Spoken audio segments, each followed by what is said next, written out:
شاہ نواز مہر النساء کو منانے کے لیے گلاب کا پھول پیش کرتا ہے تو اتفاق سے عمل یہ منظر دیکھ لیتی ہے۔ اس سے تو یہ سب برداشت ہی نہیں ہوتا کہ ایک طرف شاہ نواز نے عمل سے شادی سے انکار کر دیا ہے اور دوسری طرف مہر النساء سے رومانس کر رہا ہے۔ غصے میں وہاں سے نکلتی ہے اور اس تیزی سے گاڑی دوڑاتی ہے کہ اس کا بہت برا ایکسیڈنٹ ہو جاتا ہے۔ عمل کے ایکسیڈنٹ کا سن کے سمن شاہ نواز سے فوراً ہاسپٹل پہنچنے کا کہتی ہے تو مہر النساء بھی شاہ نواز کے ساتھ جاتی ہے۔ تو عمل کی ماں کو شاہ نواز کے ساتھ مہر النساء کو دیکھ کے مزید غصہ آتا ہے اور پھر ڈاکٹرز کے بتانے کے مطابق جب شاہ نواز کو پتہ چلتا ہے کہ عمل کا ایکسیڈنٹ نہیں ہوا بلکہ اس نے خود اپنی جان لینے کی کوشش کی تھی، عمل کی ماں بنش تو غصے اور غم کی حالت میں شاہ نواز سے کہتی ہے کہ یہ سب تمہاری وجہ سے ہوا ہے، تمہاری وجہ سے آج میری بیٹی اس حالت میں ہے۔ اگر اسے کچھ ہو گیا شاہ نواز تو یاد رکھنا کہ میں تمہیں بھی زندہ نہیں چھوڑوں گی۔ مہر النساء تو شاہ نواز کو جب چپ دیکھتی ہے تو اس سے معذرت کرتی ہے کہ شاید یہ سب کچھ میری وجہ سے ہوا ہے، مجھے آپ دونوں کی محبت کے بیچ میں نہیں آنا چاہیے تھا۔ شاہ نواز مہر النساء سے کہتا ہے کہ تم بالکل غلط سوچ رہی ہو مہر النساء،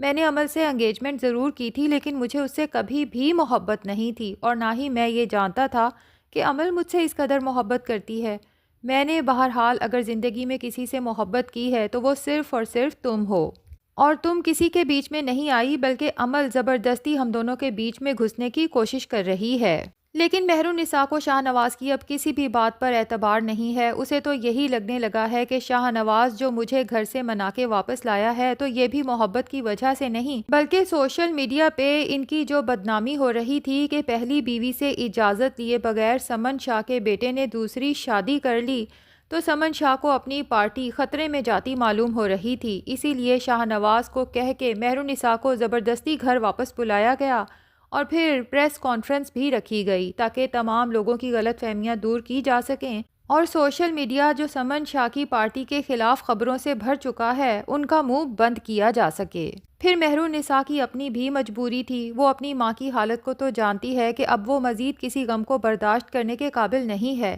پہلے ہی ایک بیٹا کھو چکی ہے۔ اب مہر النساء کے گھر جانے پہ اور شاہ نواز کی دوسری شادی کی خبریں وائرل ہونے پہ سعدیہ کی حالت بہت خراب ہو گئی تھی، تو مہر النساء اپنی ماں کو یقین دلاتی ہے کہ میرے اور شاہ نواز کے درمیان سب کچھ ٹھیک ہے۔ سوشل میڈیا کو تو عادت ہے بات کا بتنگڑ بنانے کی اور فیمس پرسنالٹیز کے خلاف تو یہ ویسے بھی اس طرح کی افواہیں اڑاتے رہتے ہیں۔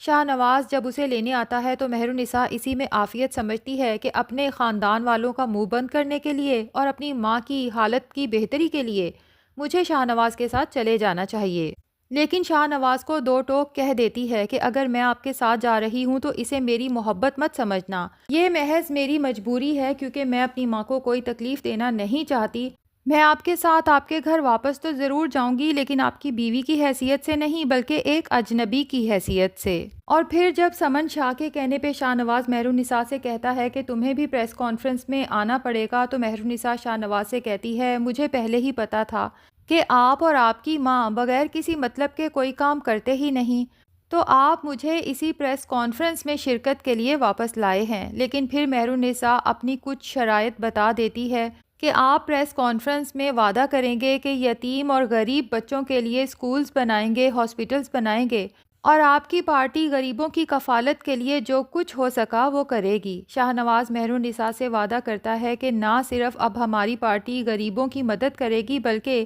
میں کوشش کروں گا کہ خود کو وہ شاہ نواز بنا سکوں جو مہر النساء مجھے دیکھنا چاہتی ہے۔ پریس کانفرنس میں شاہ نواز مہر النساء سے کیے گئے وعدے کے مطابق جب اناؤنسمنٹس کرتا ہے تو وہاں پہ موجود سبھی لوگ شاہ نواز کی بھرپور تعریف کرتے ہیں۔ شاہ نواز مہر النساء کی طرف شکر گزار نگاہوں سے دیکھتا ہے کہ آج یہ تعریف محض مہر النساء کی وجہ سے ہو رہی ہے۔ شاید شاہ نواز کو بہت پہلے غریبوں اور مسکینوں کے لیے سوچنا چاہیے تھا، لیکن سمن شاہ کو شاہ نواز کی یہ بات پسند نہیں آتی کہ بنا اس کے مشورے کے شاہ نواز نے لوگوں سے اتنا بڑا وعدہ آخر کیسے کر لیا۔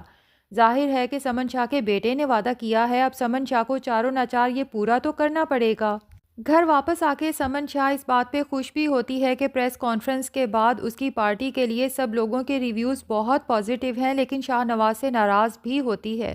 کہ مجھ سے پوچھے بغیر، مجھ سے مشورہ کیے بغیر تم نے اتنا بڑا وعدہ آخر کیسے کر لیا، جس پہ شاہ نواز کہتا ہے کہ امی میرے خیال سے میں بھی اس پارٹی کا رکن ہوں اور اب اس قابل ہوں کہ میں انڈیپینڈنٹلی بھی کچھ ڈیسیژنز لے سکتا ہوں۔ ادھر مہر النساء ہے جو سب لوگوں کے سامنے پریس کانفرنس میں تو اپنے شوہر شاہ نواز کا بھرپور ساتھ دیتی ہے، لیکن گھر واپس آتے ہی اجنبی بن جاتی ہے اور شاہ نواز سے بات تک نہیں کرتی۔ لیکن شاہ نواز سوچ چکا ہے کہ مہر النساء کو منانا ہے اور اپنی محبت کا یقین دلانا ہے، اس لیے جب وہ مہر النساء سے بہت رومانٹک موڈ میں کہتا ہے کہ مہر النساء کم سے کم اب تو یہ ناراضگی ختم کر دو، اب تو تمہیں میری محبت کا یقین آ جانا چاہیے، تو مہر النساء جو شاہ نواز کو محض تنگ کر رہی ہوتی ہے اسے یہ تو یقین آ ہی چکا ہے کہ شاہ نواز نے واقعی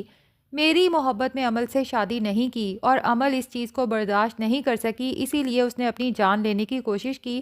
اور پھر پریس کانفرنس میں وہ جو سب وعدے کیے ہیں وہ بھی میری محبت میں کیے ہیں۔ لیکن مہر النساء شاہ نواز کو مزید آزمانا چاہتی ہے اور پھر اس پہ اپنا حق بھی جتانا چاہتی ہے، اس لیے شاہ نواز سے کہتی ہے کہ جب یقین آ جائے گا آپ کی محبت پہ تو آپ کو بتا دوں گی۔ شاہ نواز کو اب یہ تو پتہ چل چکا ہے کہ مہر النساء ان لڑکیوں میں سے نہیں ہے جنہیں مہنگے تحفے تحائف دے کے منایا جا سکے، بلکہ مہر النساء تو بہت چھوٹی چھوٹی چیزوں میں خوش ہونے والی لڑکی ہے، اس لیے رات کو جب گھر آتا ہے تو پھول اور کیک لے کے آتا ہے۔ مہر النساء کو جب پھول پیش کرتا ہے تو مہر النساء دیکھ کے حیران رہ جاتی ہے کہ نہ تو میری برتھ ڈے ہے نہ شاہ نواز کی، پھر یہ پھول اور کیک کس لیے؟ شاہ نواز مہر النساء کو یاد دلاتا ہے کہ آج ہماری شادی کو پورے 3 مہینے ہو چکے ہیں، تو یہ کیک اور پھول انہی 3 مہینوں کے ساتھ کی سیلیبریشن کے لیے ہے۔ مہر النساء کو دل میں تو بہت ہنسی آتی ہے، لیکن اپنی ناراضگی شو کراتے ہوئے پھول وہیں رکھتی ہے اور چل دیتی ہے، جبکہ شاہ نواز کیک اکیلے ہی کھاتے ہوئے سوچتا ہے کہ مہرو تم زیادہ عرصے تک مجھ سے ناراض نہیں رہ سکتی۔